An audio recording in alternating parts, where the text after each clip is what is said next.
What is going on, my fellow YouTubers? My name is Batman, and I could have sworn Infinity Ward was talking mad shit about dedicated servers to hype up this game, but you know what? Either that was a dirty lie, or they should really get their money back for those servers, because as this clip demonstrates, the seemingly omnipresent lag that has been a staple of the Call of Duty series thus far is still very much alive and glitching.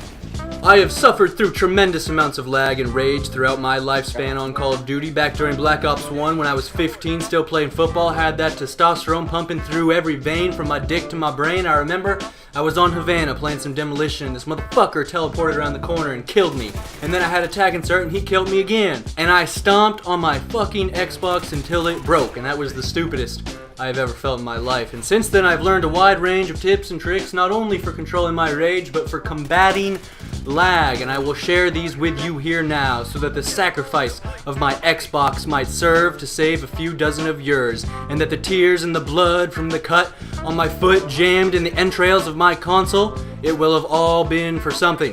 For starters, you need to have your Xbox directly plugged into your modem via an Ethernet cable. If you're connecting wirelessly across your house or whatever, you're shooting yourself in the motherfucking foot, okay? Short of plugging in an Ethernet cord, there is no legitimate way to make this work. I used to connect wirelessly. I had the fastest Comcast internet package, and I even bought a router specifically designed for gaming. Like on its box it said, this will give you lightning fast speed for gaming. And you know what? The difference is still night and day when compared to the power of an Ethernet cable. And Ethernet cables are also cheaper. And in regards to Ethernet cables, don't worry about length. It travels at the speed of light, so there's no tangible difference between a 5-foot cable and a 100-foot cable, in the sense that the difference in time is so incredibly minuscule that our brains cannot even detect it. If you're now in the market for an Ethernet cord, you'll want to get the Cat6A for maximum bandwidth capability. It's a little more expensive than the other stuff, but as far as wasting money goes, there are worse things in the world. If you're stuck connecting wirelessly, my problem was that my grandma didn't want me running a cord down the length of the stairs because people might trip on it. Then there are a few tips that will assist in this situation. The main thing is you want to minimize as much as possible all EM or physical interference in between your console and the modem. Get the console as close as possible to said modem, obviously. If possible, try and get a direct line of sight between the two, right? Just like in Call of Duty, a straight line with no doors or walls or stables or corpses in between, no obstructions. Do your best to reduce EM interference around that line of sight and also around your console and computer. Specifically, if you have a smartphone, put it on airplane mode or turn it off. Smartphones close to either device or in between cause a lot of EM interference because they are constantly connected and sending and receiving to various towers and satellites around the world. If your modem or console is right next to a computer, you should consider disconnecting it from the internet. And also, wireless controllers cause signal interference as well. Anything communicating via EM waves, which basically is any wireless electronic, causes interference. Another thing worth mentioning is installing both discs onto your hard drive will actually solve a lot of issues that you might actually think are connection related. Like if you have that problem where you're in the lobby before the game and then the game starts, but you're on the loading screen, and by the time you get into the actual match, it's already been in progress for like 10 or 15 seconds. That, more often than not, can be solved by installing the discs onto your hard drive. And installing discs is actually really smart for a whole lot of reasons. Less wear and tear on your machine, faster loading times, less bugs and glitches, which you might also be attributing to lag, etc., etc. So I highly recommend you do that. And also, in regards to hardware issues mistaken for lag, there's actually a 50 millisecond delay from the Call of Duty world to your TV screen. And considering you kill people in less than 50 milliseconds, that is a very long time.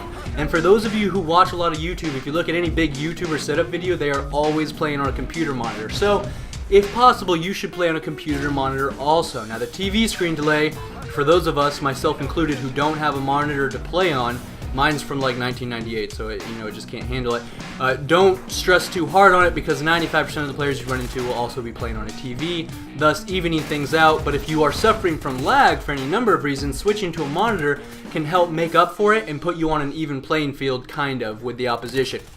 Another common problem is the NAT type. You really want your NAT to be open. I'm sure you've heard this before. If it's closed or moderate, you're shooting yourself in the foot. The two simplest solutions are to disconnect and reconnect the modem, or otherwise go into System Settings, Network Settings, Configure Network, Advanced Settings, Restore Factory Defaults. Hit that button. That usually does the trick for me. If neither of those work, I suggest Googling it. There are a lot of other in-depth solutions that have, you could dedicate an entire video to those kind of solutions because they're kind of complicated. But they are available, and I'm sure one of them will solve your problem. And as a last resort, call the provider. But only as a last resort, because calling internet providers makes me want to put a hole through my head.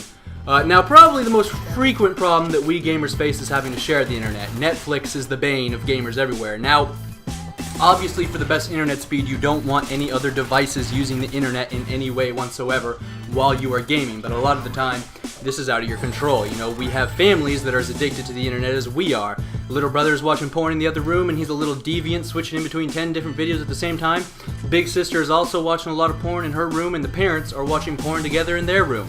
And afterwards, they're probably going to put on Arrested Development on Netflix. So, I don't live with my parents or grandma anymore, but when I did, I developed some strategies for dealing with they bitch asses, alright? The easiest of these is politely asking them to exit out of any windows they are not using. A lot of people tend to leave a bunch of tabs and or windows open at the same time that they are no longer using. I myself am guilty, and in particular, parents suffer from this problem. In fact, I believe the older the person is, the harder it is for them to exit out of windows. In my experience, there is a direct ratio between the two. So, if they have email and Facebook and Amazon up while they're watching a YouTube video, just be like, hey motherfucker, why don't you exit out of the goddamn bullshit you're not using anymore? You're clogging the internet like a dead squirrel clogs the toilet. Now, of course, sometimes you do have to take matters into your own hands, maybe sneak onto their computers while they're not around and exit out of the windows yourself.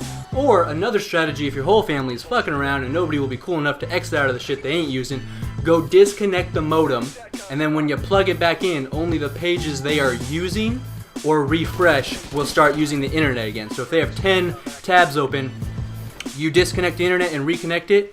If they still only use one of their windows after that, those other 9 tabs will be disconnected in their own special way. So keep that up. So one of the two things that might also happen if you want to try disconnecting the modem is, one, preferably they'll give up and go watch cable or read a book or something, or two, they'll start flipping out and talking about calling Comcast, in which case you should just reconnect the thing. So, and that kind of stuff, if they're tech savvy, that kind of stuff won't work, as they can check the modem on their own.